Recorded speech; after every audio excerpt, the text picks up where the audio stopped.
Please help me reach my goal of 2,000 subscribers. I never expected my life to unfold the way it did. When Nora and I first got together, it felt like the kind of love people write songs about. She had this energy about her.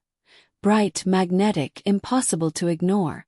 I was the quiet type, always comfortable watching her shine. People would always say we balanced each other perfectly. For 3 years we built something that felt solid. Long drives at midnight where the world felt small. Spontaneous weekend getaways just because we could. Silly debates about what our future house would look like. She slipped into my life so easily, and I let her become the center of it. But love can't anchor someone who's already drifting. Started subtly. Nora became distant, distracted. She'd grin at her phone and quickly lock the screen. When I asked, she'd brush it off with explanations that didn't quite land.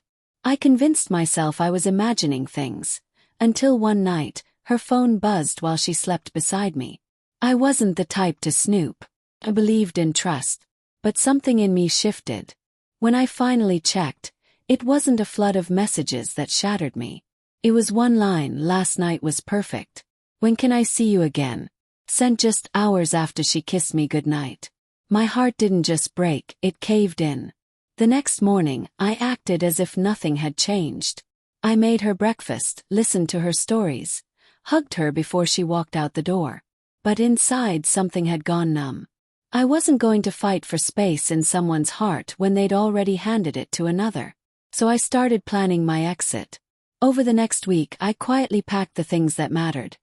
My dad's old wristwatch, my favorite records, important papers.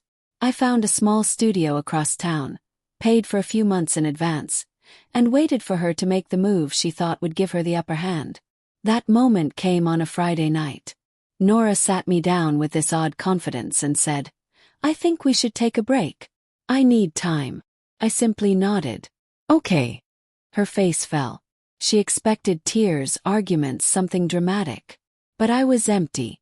She let out an awkward laugh and tried to play it off. I grabbed the bag I had already packed and headed for the door. "You're just leaving," she whispered, suddenly unsure. I looked back once.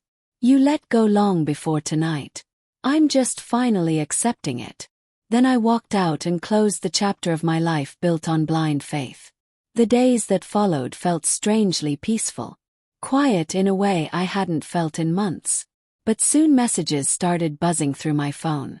Friends checking on me. People hinting at what Nora had gotten herself into. The guy she thought would be her grand escape didn't stick around. He treated her like a convenience, not a priority, and word spread fast. About a week later she messaged me. First a simple "hope you're doing okay." Then, "Can we talk?" And eventually, "I miss you." I didn't respond. Not once. She made her choice. I didn't need to argue, explain, or seek closure. Her silence from him and her regret toward me said everything. What I learned is this. You don't have to chase someone who betrays your trust. You don't need to fight for someone who stopped choosing you long before you realized it. Sometimes the strongest thing you can do is leave and let life work things out on its own.